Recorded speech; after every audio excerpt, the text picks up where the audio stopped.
news. Yeah.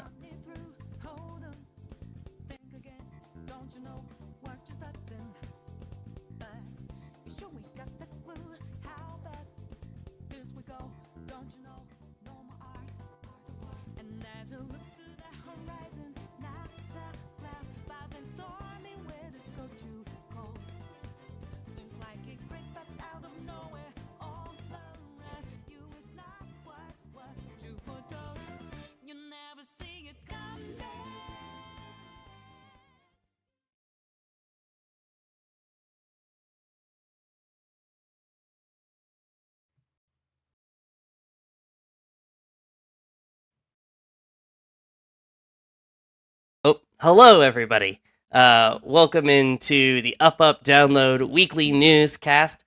We've got quite a slate of stuff for you all today, from PlayStation State of Play to stuff that's going on over in Pokemon Land that's not a topic we've covered before. Uh, we've got The Last of Us, Grounded, and then we've also got the I've got an indie game that I want to showcase later today. But for the first time as well, I'm hosting, and Sterling gets to hang out and just Yeah. talk. I guess not deal with the stress of running the show. Yeah. But yeah, before we get into things, how's it going, Sterling? I saw you 2 days ago. Yeah. I'm doing great. I hope you've been having a fun time with Persona. Yesterday I went to a pre-release for the new Magic the Gathering set. Heck yeah. I forgot the name of it. It doesn't have the title on it, but this is the guy's face that's on the pre-release kit. Heck yeah. I got sixth place. They only gave prizes to the top 5. Oh. And then came back home. Came back home and got third place in trivia. Nice. So, yeah, I screwed myself over with my deck, but I tried something risky. It didn't work. It's fine. Whatever. How's Persona 3 going? So I haven't gotten to play it a lot since we did our stream. I've been hanging out with people and haven't gotten attention to it. But I will tell you, I have thought about it constantly. It has not left my mind. The soundtrack remixes have been going in my head. I've been trying to avoid stuff online.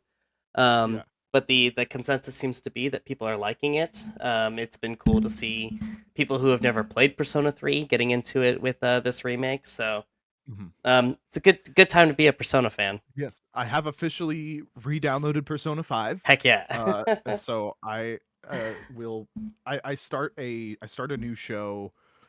Oh boy, what day is? I start a new show on Thursday, and so okay. I have a couple more days of freedom of just doing absolutely nothing. Yeah. And so I will be playing a lot of that. Good. Keep me updated. I love it. 100%. But yeah, let's go ahead and start talking about the news this week. It's kind of been a slow week, with the exception of one big thing. And that's the PlayStation State of Play. Yeah, so we did have a live stream for the State of Play this week, which was a lot of fun. Me and Sam hopped on that. And there's a lot of really cool stuff that got announced. Do you want to talk through each thing, or is there something you were mostly excited about? I mean, you kind of got the highlights or you kind of got the live stream. You should go watch the VOD of the live stream. So let's just kind of talk about kind of what stuck out to us. And I'm going to tell you that I'm probably the worst person on the team to be talking about the State of Play in retrospect. I'm not a PlayStation guy. I do like to follow it. I think Sony's framework and the types of games they make, they don't speak to me, but they're always really impressive. And so it's kind of fun to watch from afar. It's kind of how I am at the moment. But I mean, there's some cool stuff. I'll start with the easy one. The Sonic Shadow Generations announcement is really, really cool. Sonic Generations is one of the best Sonic games to come out since, aside from Mania, really. Because it's remixes of all the levels everybody liked. Right, yeah. So I've never not never, but I've like barely touched Sonic ever. I like have a huge appreciation for Sonic. But like I just don't play many of the games. And so but this actually looks like a lot of fun. And so if it's going to be something on like PS Plus or or something like where I can get it for cheap or free, I'm probably gonna be checking this out. Yeah, This I is mean it's fun. I mean Sonic Generations again, it's remixes of all the levels people already liked. So stuff from Sonic 2, Sonic 3, a bunch from Sonic Adventure 1 and 2. Of course you got the classic City Escape level from Sonic Adventure 2. Even like the good levels from Sonic 06. So it's kind of like a greatest hits video game in the realm of Sonic. And now to add Shadow, um, what's really interesting is that they are acknowledging the video game Shadow the Hedgehog. Um, I don't have my case near me, but I bought this recently on PS2, and it runs horribly on the PS2. um, that is hilarious. but it's cool to see them acknowledge it because it has not been like referenced or touched since it came out. So it's cool to see that. And of course, with the Sonic 3 movie getting all kind of its coverage too, it's a very Yes, with obvious Jim, choice. Jim Carrey confirmed to be reprising his role after announcing his retirement after the last movie, which is so funny. Yeah. Yeah, just real quick, I want to note that he made this grandiose statement after Sonic 2, which was like, I don't remember it verbatim, but it essentially was like, look, if it's the right script that I feel like is the right story that needs to be told at the right time, and it's just something that feels really beautiful, yes, I will come back. And then his next film is Sonic 3. So I am hoping that it's because of the script and not because of the paycheck. Yeah, here's the thing. We'll get back to State of Play, but I really loved Sonic 2. As a fan, getting Knuckles and Tails to kind of be in the mix, was really cool to get to see. The supersonic reference and the giant Eggman robot was really really neat. Like, sorry, my cat is being relentless. But Sonic 2, like, really kind of like they've really nailed what makes Sonic in these films, kind of in a way that the games have struggled with. So the movies have done really, really well, and so I'm really excited to see them introduce Shadow, because I don't know how you introduce Shadow without making it extremely dark, and so I'm curious kind of what way they're leaning with this Shadow story. Matt, who's in chat right now, actually sent me a meme the other day. So they've cast this, young blonde girl to be in the movie, who is likely Maria, who in the games like dies. Like that's her role in the games. Is she dies to become like this big important part of Shadow. I don't know. So there's like a Steve Harvey clip of him yelling "kill" at the Final Family Feud board. Matt sent that to me the other day before I even saw the announcement. So I have a lot of there's a lot of interesting stuff, and I also think it's kind of cool that this game got announced at the Sony showcase. Yeah, that was really interesting to me, especially because it is coming to both PS4 and PS5, but also to Xbox Series X and S, Xbox One, Nintendo Switch, and PC. So yeah, I'm happy that Sony got it, but it is interesting. Yeah, especially since Sega and Microsoft have a pretty tight relationship. So I wonder what led to this. It was probably just that they probably missed the deadline for the Xbox showcase. Yeah, and that was the developer direct is also a lot more of a focus on like, I wouldn't say independent developers necessarily. Well, because like, I mean, they're under the Microsoft umbrella, so they're by definition not independent. But it's like they have a huge focus on the developers themselves. Yeah.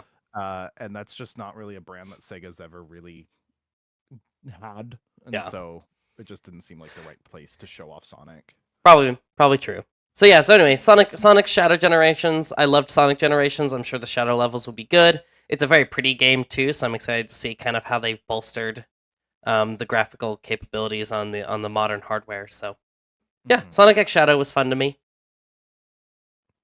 Incredible. Yeah, and then we also had a lot of actually really cool looking stuff that I wasn't expecting to see or like know much about. We got a quick look at Helldivers 2, which I am I don't know if I would say I'm excited for it. I am excited for it in the sense that I have it in the fantasy league, and so I really want it to be great.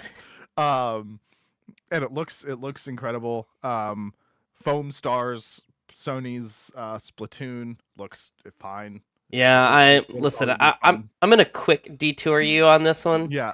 So I Foam Stars is a cool thing in theory, but then I look at the developer and I see that Square Enix logo, and I red flags everywhere. Mm. I love Square Enix. You know, I'm a JRPG fanboy. I think Final Fantasy, Dragon Quest. They own a bunch of really great JRPG properties. However, their relationship with live service games is not good. Isn't Final Fantasy 14 like That's the super only good? one. That's the only Okay. one that does Okay. well at all. The last like 3 mobile games Square Enix has tried to put out and maintain have been shut down in less than a year. Yeah. They had some other online game. I wish I could remember what it was. It was some MMO style action game. I think it was them, and it got shut down within a year.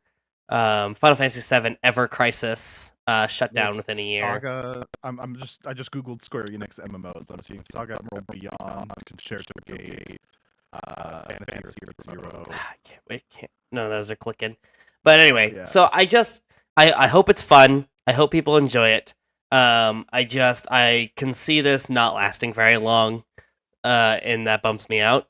Because again, I love Square Enix, and they've just put out a thing that they're going to try to like focus their efforts a little bit more, and focus more on the quality of projects rather than the quantity of projects. So I hope that one sticks. If it sticks a landing, great.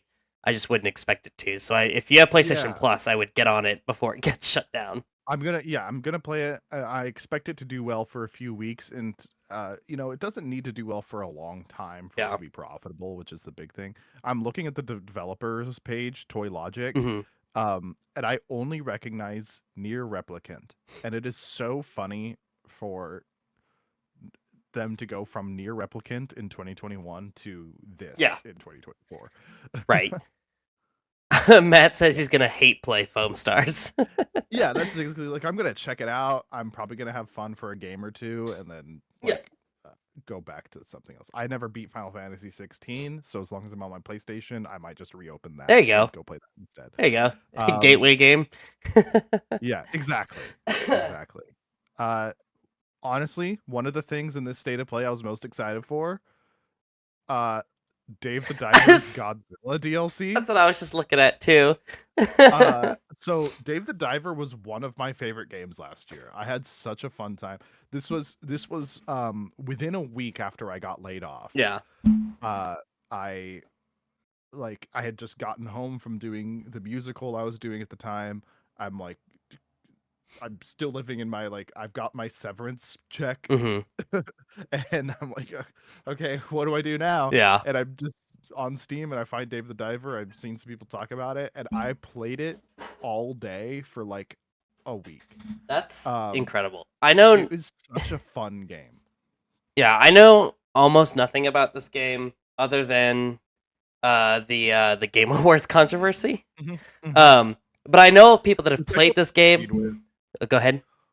I totally agreed with that. Like, it's not an indie game, but it's still a really good game. Right. And so that's all I've seen on it, other than I looked at the trailers and stuff, but I didn't really have not that I didn't have the money, but I wasn't like, all right, I'm not super sold on this idea personally.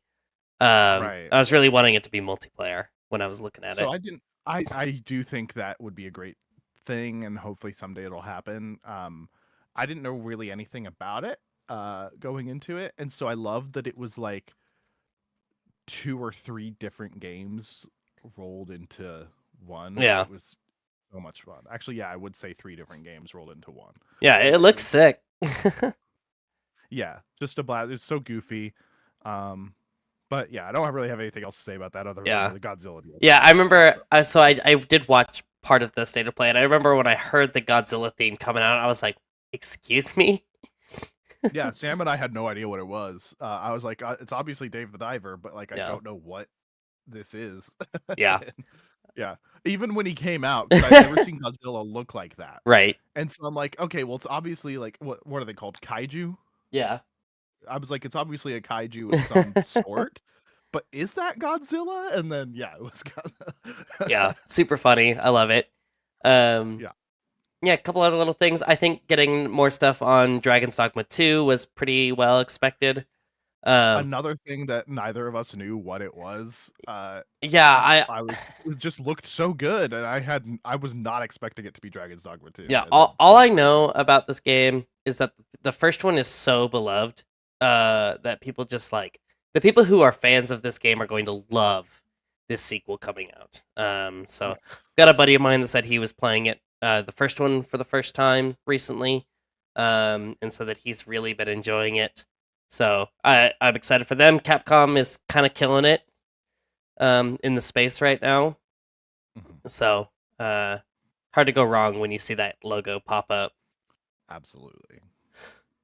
Um, I'm a weeb, so Stellar Blade looked really cool. Stellar Blade looked so dope. And I am so sad that I missed the bidding deadline by 10 minutes last night on getting that for the fantasy league. Yeah. I I literally so I pull up the quick tangent. I pull up the page and it says processing bids now and I'm like god damn it. But yeah, Stellar Blade I play a lot of like but this was Hoyo no Zenless Zone Zero was Hoyo versus title. Yes. Yeah. Stellar Blade. So I don't play a lot of anime looking games. I did play Hoyo versus Genshin Impact Mhm. and a bit of Honkai Star Rail.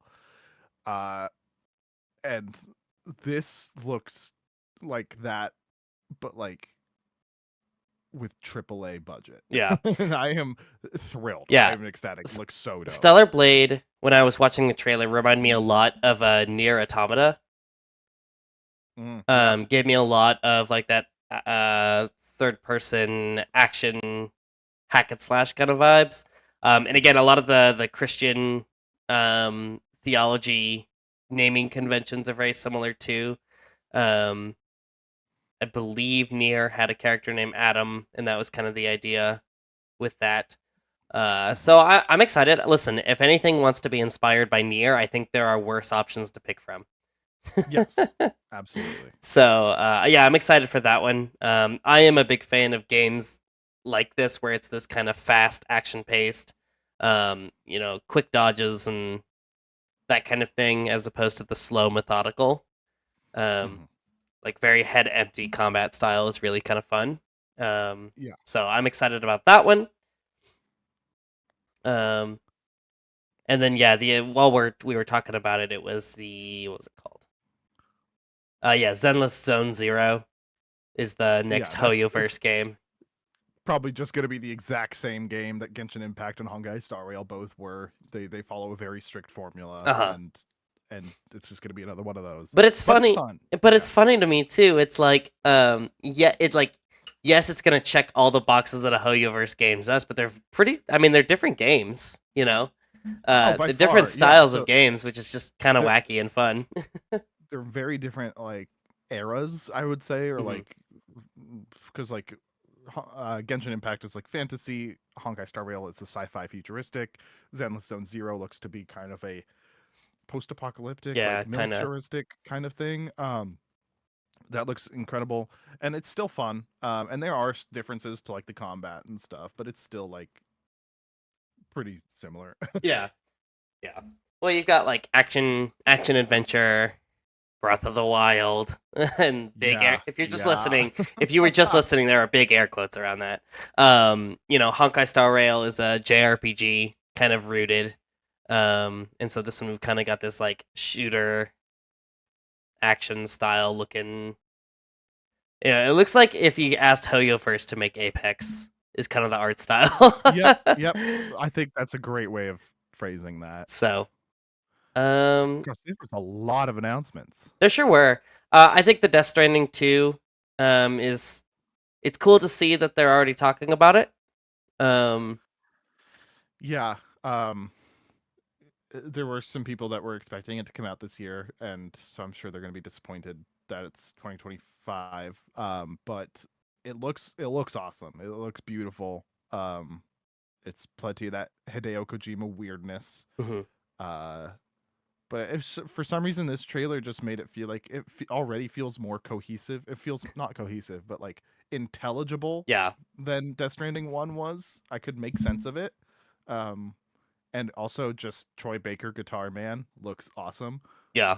So very excited for that. Yeah, I know nothing about Death Stranding. I started a video at one point. It was Barry Kramer's video on Death Stranding, and I started it and then I stopped, and then I needed to get back into it because I don't know. I don't own PlayStation. I don't have a PS. The most recent PlayStation I own is the PlayStation 2. Wow. So I don't get any of the Sony stuff unless it gets moved, and Death Stranding is Yeah. just not one that piqued my interest at all. So even when it got ported to PC, but And just for reference, I had 2 PS3s and 2 PS4s. And if they now that the PS5 has the removable face plates, I'm Mhm. probably never gonna need another PS5. Yeah, But yeah, I do have a PS5. yeah. So I just I think it'll be interesting. I think it'll be cool. Hideo Kojima is just one of those guys that he's very much just like a just trust me bro kind of guy. Yes. Um, Yes. and so I'm excited to see if there's what the payoff is. So I don't know. He's just a Yeah. wacky dude, and I'm glad he's still Yeah. making stuff. And the other thing that intrigued me about like not just Death Stranding, but immediately following was like him announcing Mhm. that he's working on a new action espionage game for PlayStation, which comes after announcing a partnership with Microsoft and announcing a new game with Jordan Peele at Yeah. the Game Awards, which that Jordan Peele game could be the Microsoft game for all Yeah. we know. But he's doing so much. Yeah. And it's like how? Oh, I'm excited. I'm super Yeah. excited. But wow, My guess is these are all ideas he wanted to do with Konami and just didn't get a chance, and so now that he's split, he's finally got. I think him establishing himself with Death Stranding 1, because I mean I think it sold well, right? The first one. Oh, it sold super well. Yeah, That's what I thought. So like I'm sure he's like established himself. Shareholders and stuff can look at his work and say people want this weird stuff, and Yeah. he's probably been able to actually develop a team, especially with the backing of Microsoft and Sony to like say, hey, trust me to make this weird stuff that people are going to love, Yes. even though it looks weird and will be hard to advertise. Yes. Yeah. It's incredible to see, and this is definitely going to be some sort of like Metal Gear Solid type Mhm. game, and it's going to be really interesting to see. Yeah. So other than that, it's just kind of like it's a lot more action stuff. I kind of encourage people to go check out the VOD of this event. Go watch the Up Download VOD. I think for me, those are the heavy hitters. There's plenty of more announcements we could go Yeah. through bit by bit, but Absolutely. I think you should, if you're interested in those, and sad we didn't talk about them, go watch the full thing. For sure. So that's the PlayStation State of Play. I mean, if I would have been able to actually watch it live, I don't think I would have been disappointed. 40 minutes with all these announcements. I've watched Nintendo Directs that are far worse and far earlier. Yes, and far longer that show less. Yes. Yeah. Yeah, it was very incredible. It was a great showcase that just kind of like, all right, here's this. Let's talk about it. Let's move on to the next. I think there was a couple games that they spent longer on that I did start to get a little bit bored with, but overall it was a very good showcase. Yeah. I think they've learned a lot. I was listening to this is quite the tangent, but I think it's kind of interesting to talk about. I was watching a Scott the Woz video, and he was talking with John Cartwright, Derek Bittner, Ant Dude, and they were all talking about like their favorite Nintendo Directs and stuff like that. And it's interesting to remember that this like online showcase thing is really not that old. Aside from Nintendo, who's been doing it for a long time, this is the type of stuff you would save for E3. Yeah. Your week-long showcase. So a lot of these companies are getting a lot better at running these showcases. Especially since they don't do them as frequently as Nintendo does either. Yeah, and I would love to see. So, Xbox really nailed it with the developer direct. It was a very good video. It was very cohesive, well edited. The transitions were incredible. I would really love to see a lot more creativity in how they present these things. But I Yeah. mean, that's super picky. You know, it's about the Yeah. games. The games looked great. Yeah.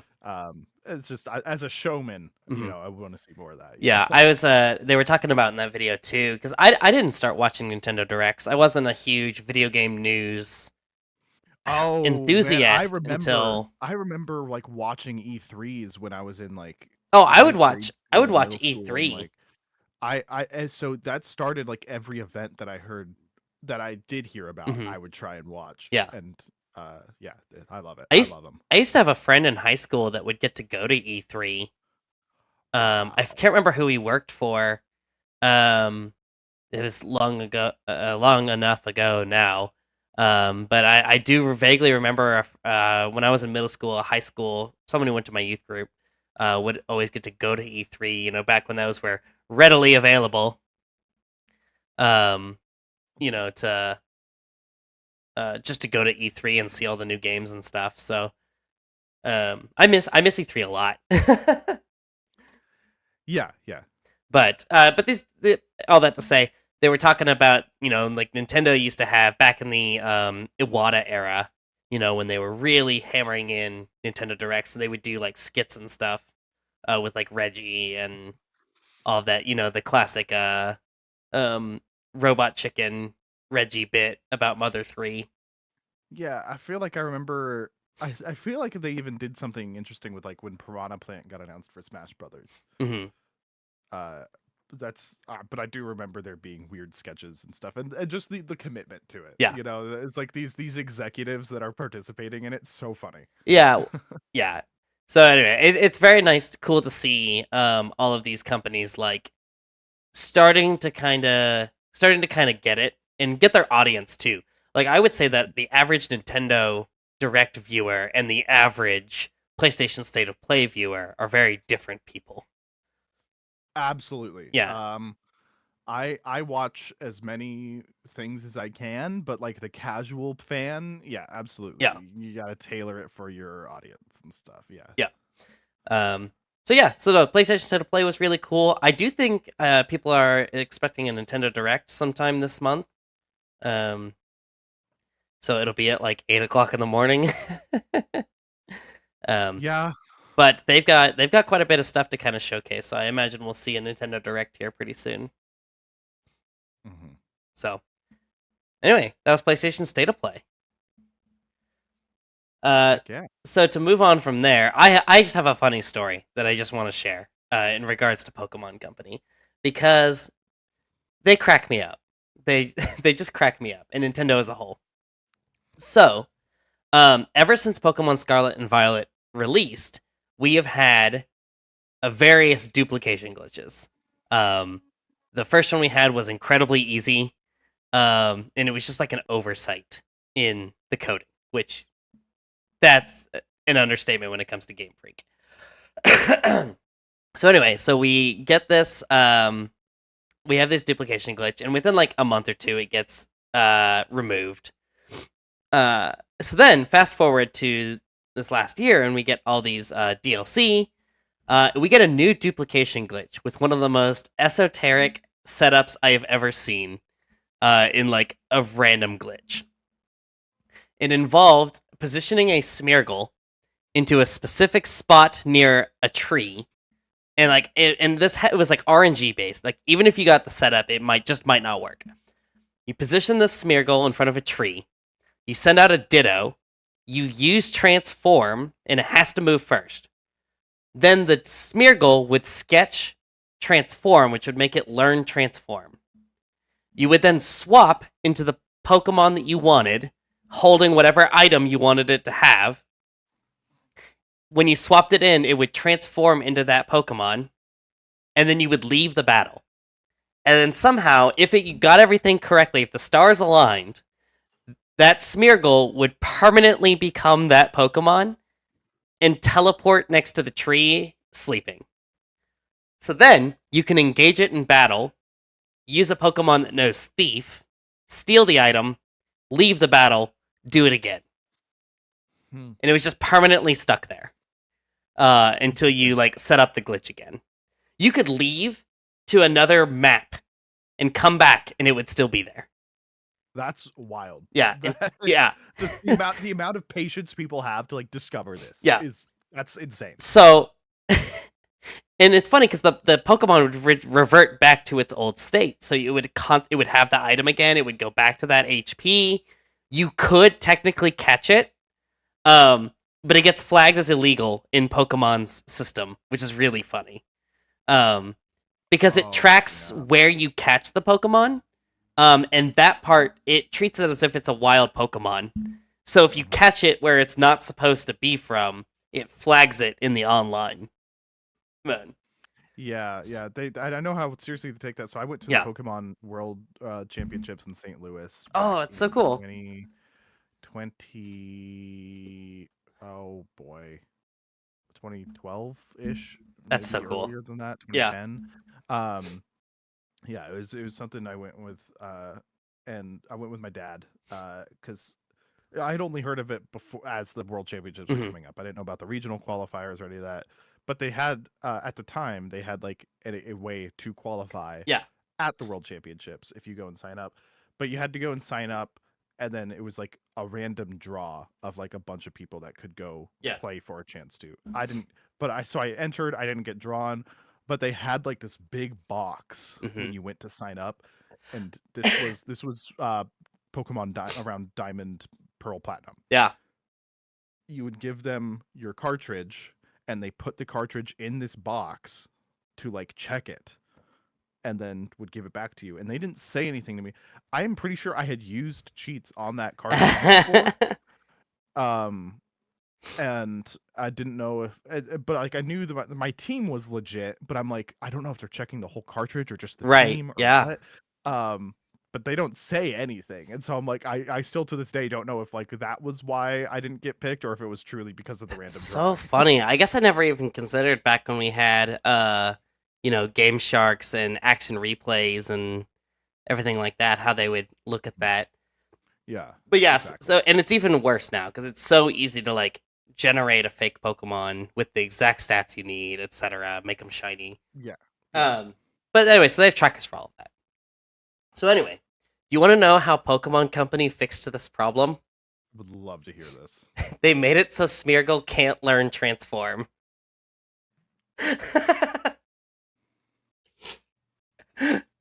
That's a Band-Aid fix if I've ever heard one. He can learn every other move, including legendary exclusive moves, but not Transform because it breaks.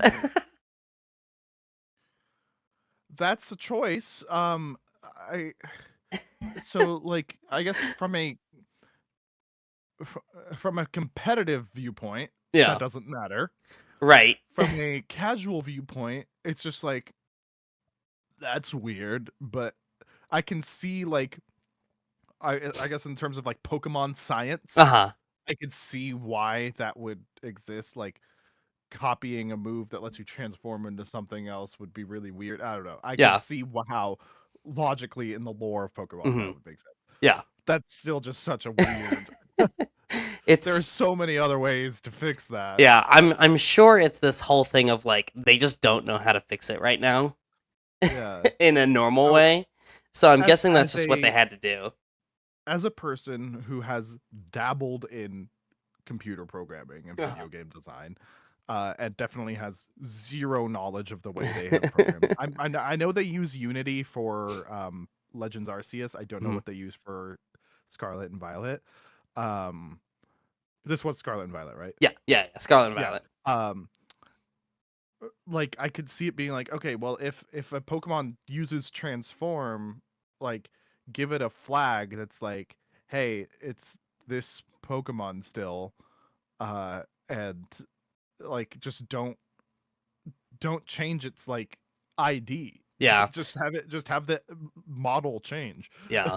I don't know. The setup won't happen. Yeah, I don't know. Again, I know nothing. Like I know virtually nothing. But the setup was so esoteric and strange that I don't know at all what caused it to override anything else. Yeah. So it's an interesting thing. I just Pokemon Company cracks me up with stuff like this. The other thing that they did the Pokemon Company has messed up a lot in terms of competitive this generation, and I don't know how relevant this was in like Generation 7 or 8. I started competitive Pokemon in Generation 8, like actually digging into it and playing. So they released this move with the DLC called Dragon Cheer, and it's kind of like Focus Energy, where you use the move, and I think it's both you and your partner get like a +1 stage of critical hit ratio bump, which Focus Energy is 2, or 2 or 3. I can't remember off the top of my head, but it does more if it's a Dragon type Pokemon, because it's called Dragon Cheer. And so the issue they ran into was, so whenever you swap a Pokemon out, it's supposed to reset all of the stats. And there's a couple exceptions in Pokemon now where like there are some invisible stats that retain even when switching in and out. Like the big one example is Annihilape's Rage Fist, which does more damage every time it gets hit. That's in like there's like an invisible tracker that stays no matter what. This move, however, was supposed to be like a stat bump, and it swaps out and it loses it, and then when it comes back in, it's back to 0. That wasn't happening. So you could use the move, swap it out, keep it safe until it's ready to go, and then bring it back in later, and it would have that increased critical hit ratio. Which is a small. I mean, it's not small. But again, when you're playing an RNG heavy game and you're swinging RNG in your favor just a little bit more. Especially since the Dragon type Pokemon tend to be the stronger ones in base stat total. So anyway, so they had to they banned the move for a while. So they just updated it in their VGC stuff. They're like, "Hey, you can't use this move until we fix it."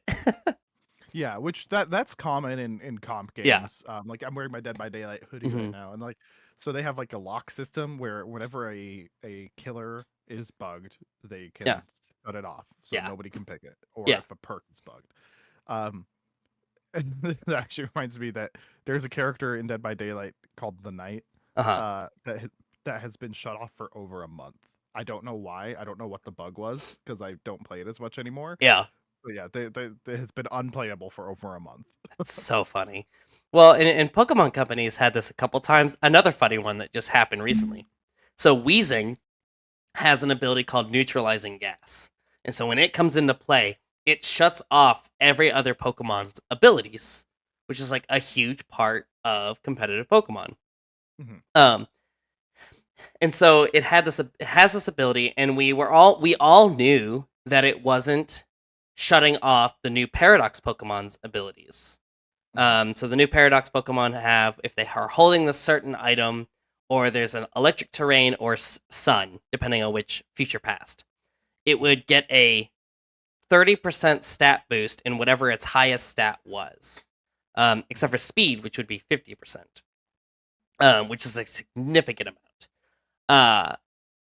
Up until either that Pokemon is swapped out or the weather terrain effect goes away.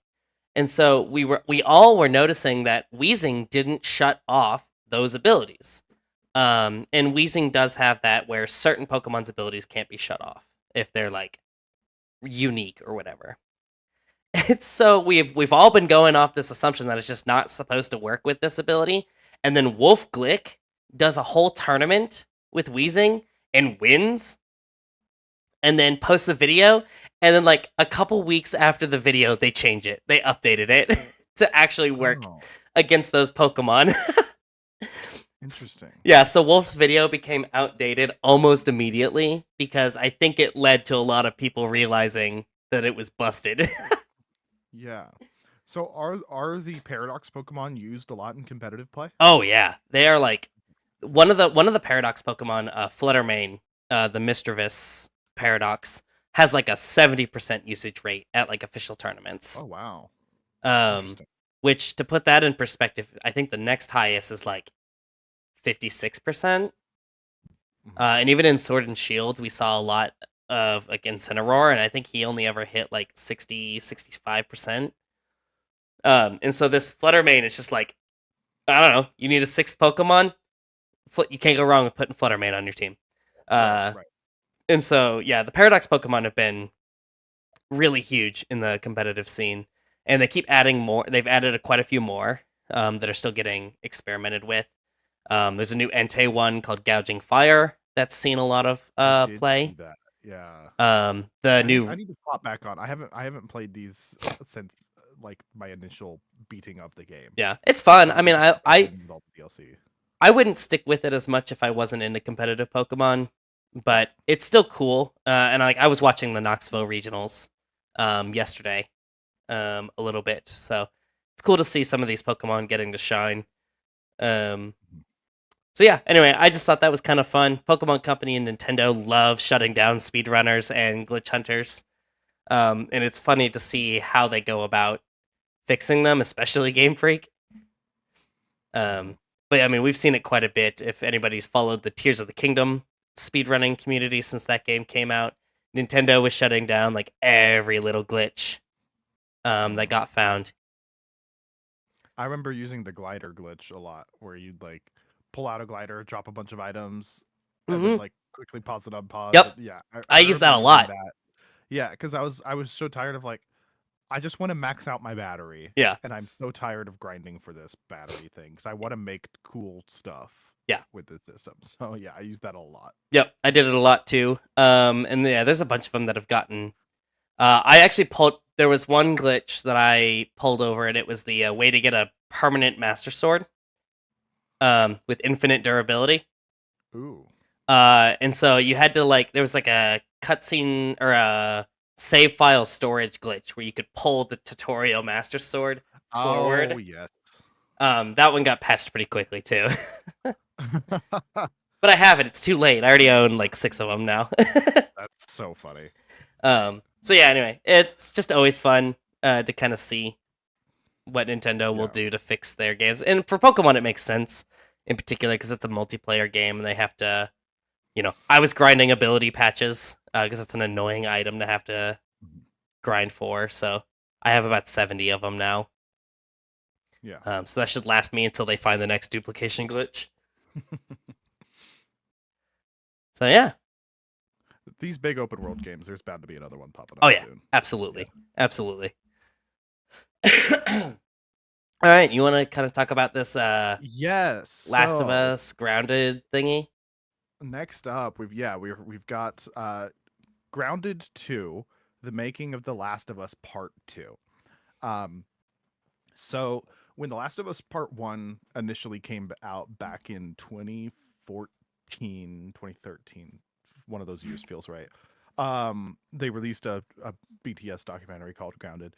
Um, the pandemic had halted production on Grounded 2 as Last of Us Part 2 was coming out. Hmm. So we didn't get that for a long time, but now this new release of The Last of Us Part 2, I'm forgetting, I think they're calling it remastered or something. Um, they finally did release Grounded 2 on YouTube. And it's a 2 hour long documentary about the making of The Last of Us Part 2. I am a sucker for all of these kinds of things. Starting with the game movie back in 2013-ish, 2012-ish. And yeah, so Indie Game the movie was big for me. The Psychonauts docu-series that came out last year was incredible. They're so long. Um, and yeah, and so I'm eating up Grounded 2. I still have another like 30 minutes left on it. But yeah, there's been some really interesting headlines that have come out of it. Two major headlines that have come out of it. One is Laura Bailey, who played Abby in The Last of Us, the very controversial Hmm. character. Controversial for some people. Some people are like, I don't see why this is controversial. Right. I'm in that camp. And Yeah. but she got the chance to talk about the fan reaction to Abby, and Yeah. specifically like the poor reaction, people literally like threatening her child over her playing this controversial role. You know, when I guess spoilers for The Last of Us Part 2, this incredible game that's been out for 4 years, Right. but uh you know, af- because she kills Joel, this person that like a lot of people with low emotional intelligence looked up to, Yeah. they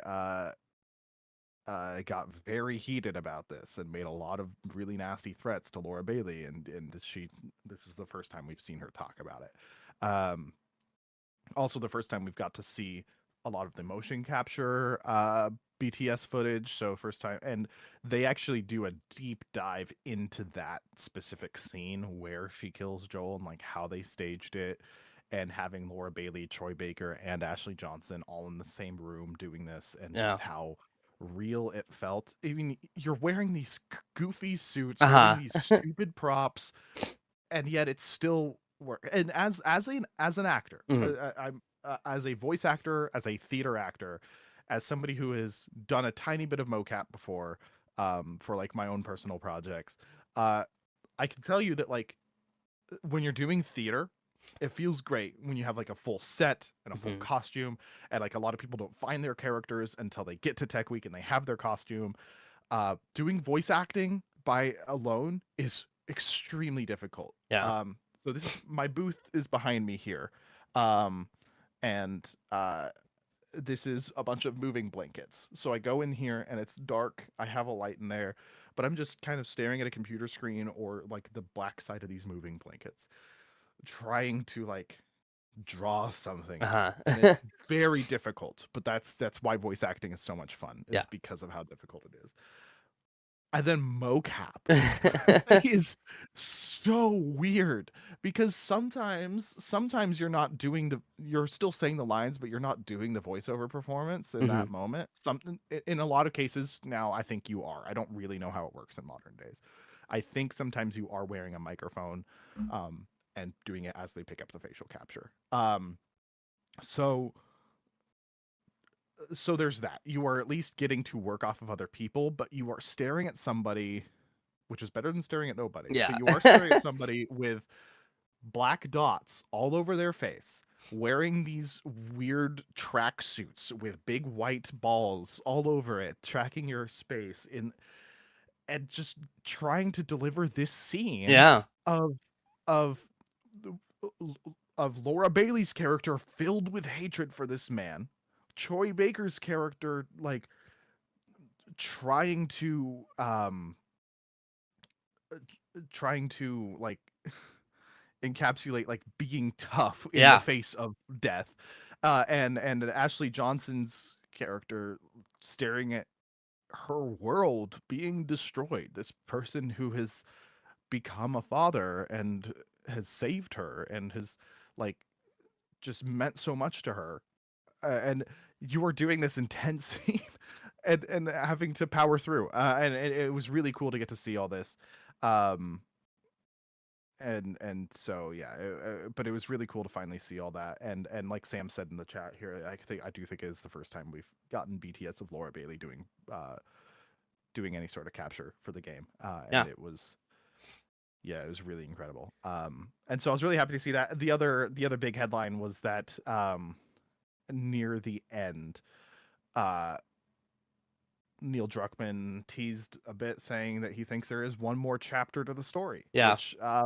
which excites me and doesn't excite me at the same time. Yeah. If there's more Last of Us, I will play it. I love The Last of Us. Mhm.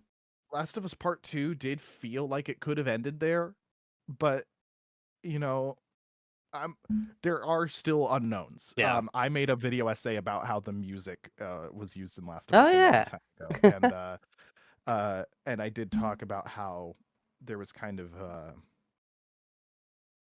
oh, I don't know how to phrase it. There was a weird finality Mhm. to Ellie's story in seeing her set down the guitar and walk off. Her wife had left her. She doesn't know where her wife and the kid are exactly, and Abby is still out there. There's still there's still evil in this world, and so there is still like things to talk about. So it'll be interesting to see where it goes. Yeah. I'll play it no matter what. I don't think it needs to happen, but I don't think it didn't need to not happen. Yeah, that's interesting. Yeah, as somebody, so Yeah. I remember when The Last of Us, the first one, came out, and I had a buddy who was like, "Billy, you gotta play this." And so it was unfortunate for me. I had a weird setup for where the PS3 was, but I did play like the first few hours of it, and something about the gameplay didn't click with me at the time. I was like deep into JRPGs like that. I just kind of just really discovered my love for those, and so this like action stealth crafting game didn't click with me at the time.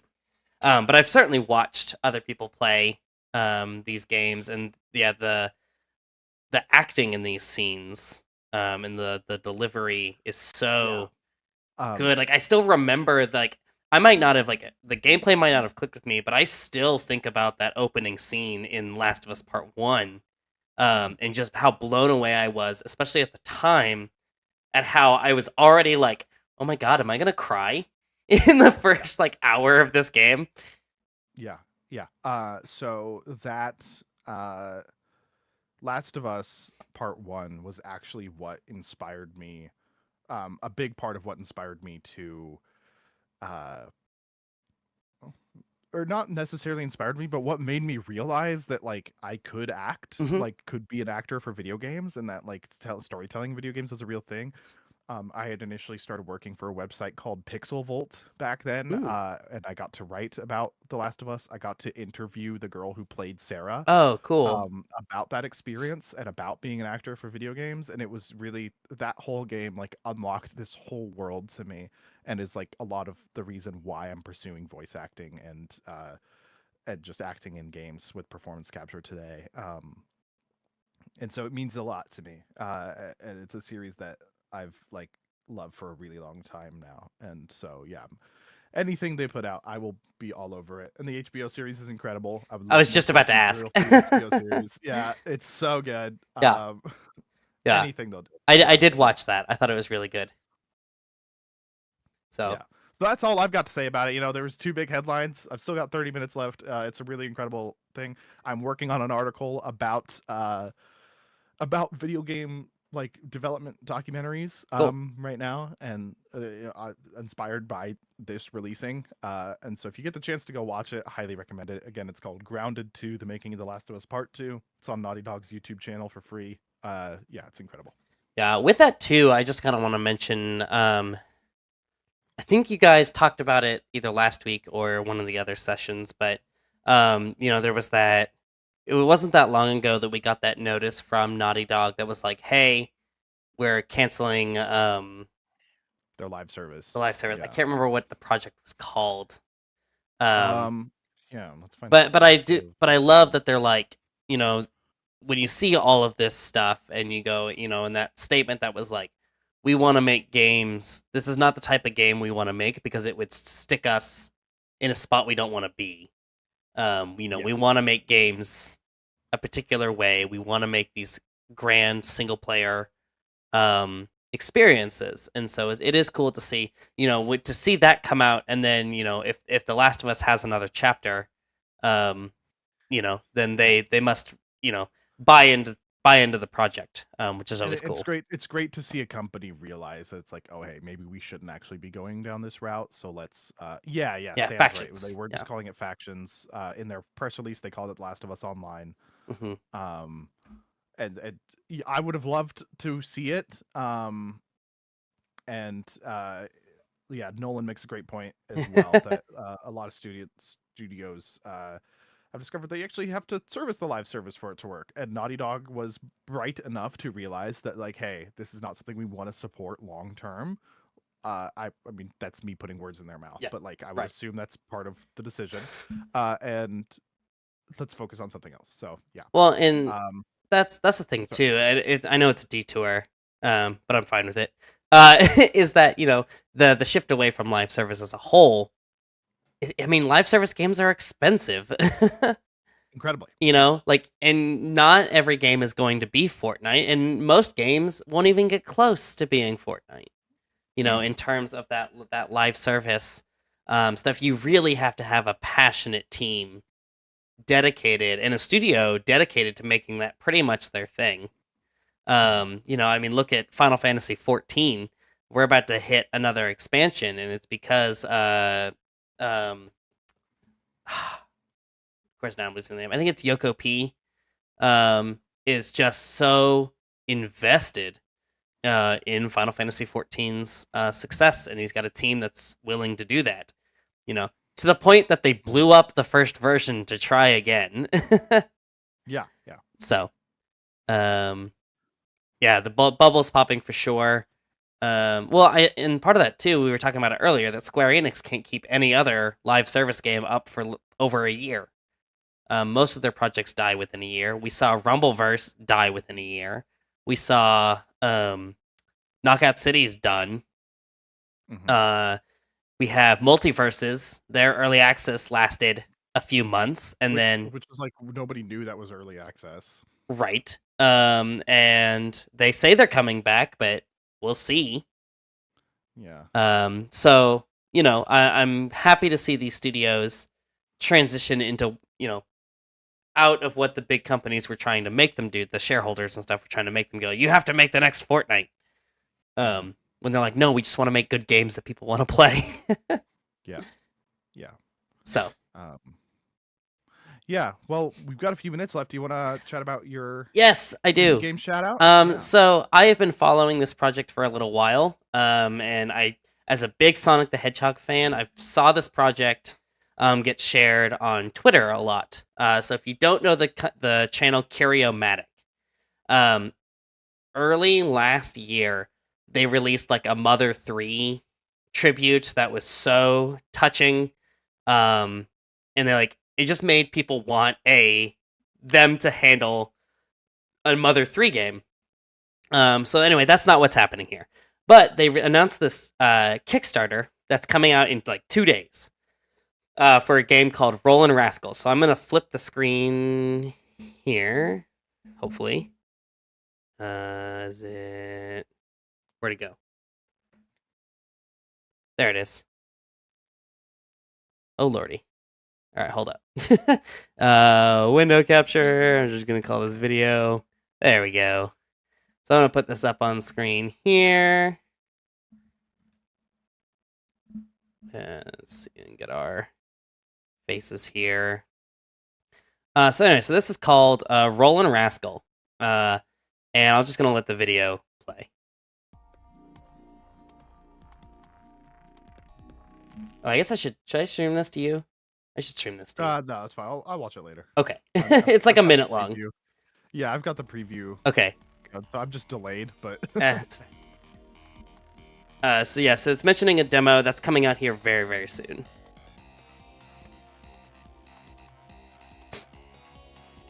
And it looks so good. It looks so clean. Beautiful. Yeah. It gives me big, like, Mario Sunshine vibes. Yeah. But it's like the design philosophy of Sonic, but like just a little bit more control. Yeah. That's been my big issue with Sonic games, is that I'm always so bad at it. Because I just can't process it.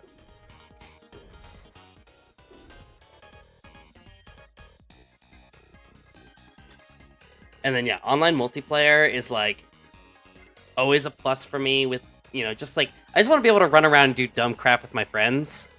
And this feels like that kind of game.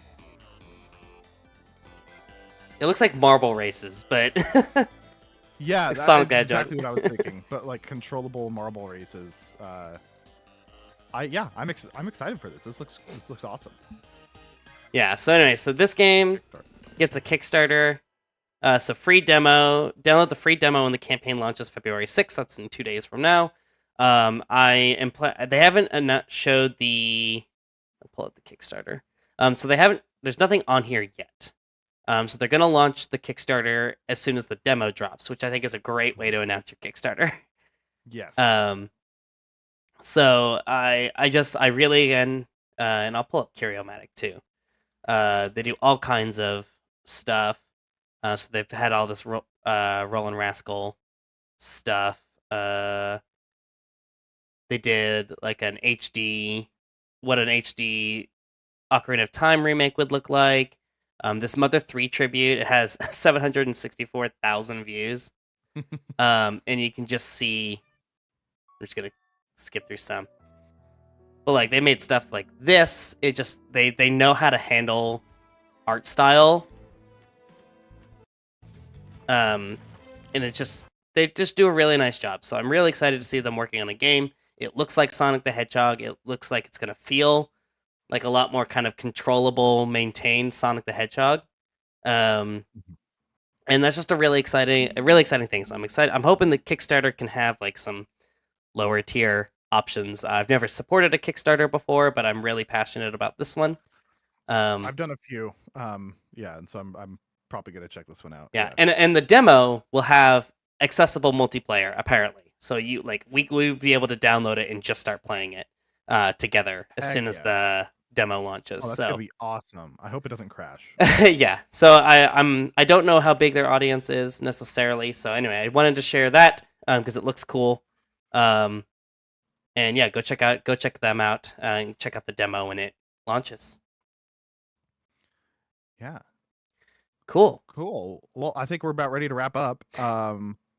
I'm running the restream over here, so just want to let everybody know we're going to be doing a trivia event with the crew here in a few minutes. Yeah, so like if you're here right now, don't go anywhere. Just like yeah, well, if you're on Twitch, don't go anywhere. If you're on YouTube, there's going to be a new event for it. So hang out. It should toss you over to the event if I do it correctly.